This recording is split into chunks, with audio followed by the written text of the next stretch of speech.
people. So this is my third video of the day, and again I can't help feeling so happy. I think just the whole idea of seeing myself on camera makes me happy. Yeah.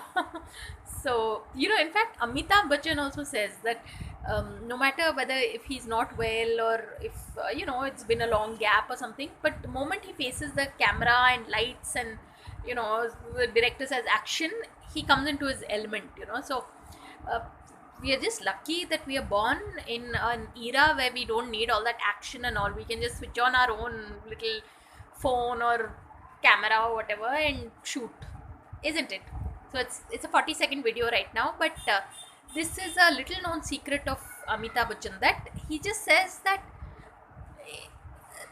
people, when you really think of it, it's we should just identify what is that one thing that makes it work for us, like for me also, I think now YouTube, yeah, or for some people it would be painting, it would be music, dance, anything. So it's a 1 minute video, yeah.